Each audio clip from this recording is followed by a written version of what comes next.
আসসালামু আলাইকুম। আমি খন্দকার তানভীর আহমেদ, খন্দকার এগ্রোটেকের পক্ষ থেকে আজকের আলোচনায় আমন্ত্রণ জানাচ্ছি। আজকে আমরা আলোচনা করব মাছ চাষে মাটি ও পানির গুণাগুণ। আশা করি আপনারা পুরো ভিডিওটি আমাদের সাথেই থাকবেন।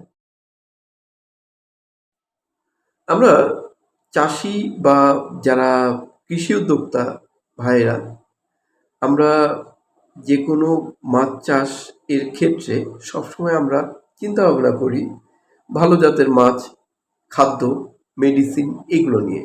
কিন্তু আসলে আমরা কিছু বিষয় আমরা কিন্তু এড়িয়ে যাই। সেটা হচ্ছে মাছ চাষের জন্য যে মাটিটা এবং পানিটা এটা যে কতটা গুরুত্বপূর্ণ সে বিষয়টা কখনোই আমরা তুলে দেখি না।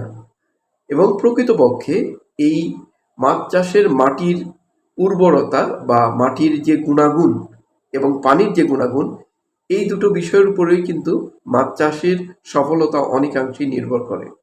আজকের আলোচনায় আমরা এই বিষয়টি একটু খতিয়ে দেখার চেষ্টা করব। আশা করি আপনাদের উপকারী আসবে। প্রতিটি প্রাণীরই আসলে বসবাসের জন্য তার যে স্থান এটার গুরুত্ব কিন্তু অপরিসীম।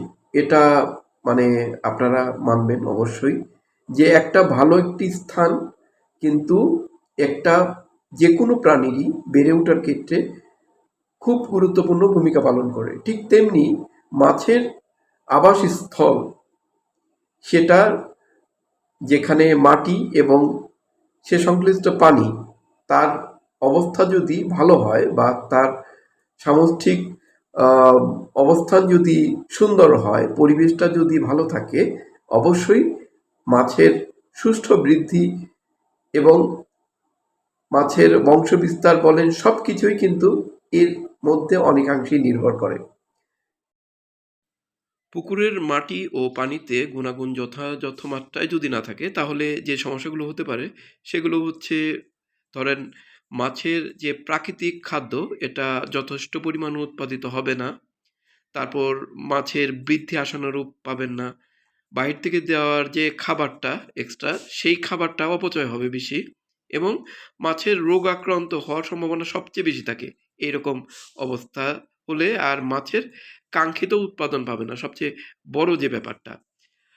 আর আমাদের দেশে সাধারণত ৪ ধরনের মাটি আমরা দেখতে পাই: এঁটেল মাটি, দোআঁশ মাটি, বেলে দোআঁশ মাটি, লাল মাটি। তবে এর মধ্যে এঁটেল মাটিটাই সবচেয়ে বেশি উপযোগী, কারণ এখানে পানির ধারণ ক্ষমতাটা এখানে বেশি থাকে, এবং এই এঁটেল মাটিতে সবচেয়ে বেশি আপনার মাছ চাষের কাঙ্ক্ষিত উৎপাদনটা ভালো পাওয়া যায়। এই বিষয়টা কিন্তু অবশ্যই আমাদের খেয়াল রাখতে হবে।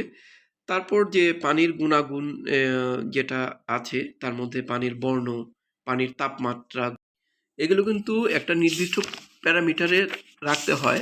আমি আপনাদেরকে একটা স্ট্যান্ডার্ড পরিমাপযোগ্য যে জিনিসগুলো আমি আপনাদের সামনে তুলে ধরছি। তাপমাত্রা অবশ্যই ২৭ থেকে ৩০ ডিগ্রি সেলসিয়াসের মধ্যে থাকতে হবে।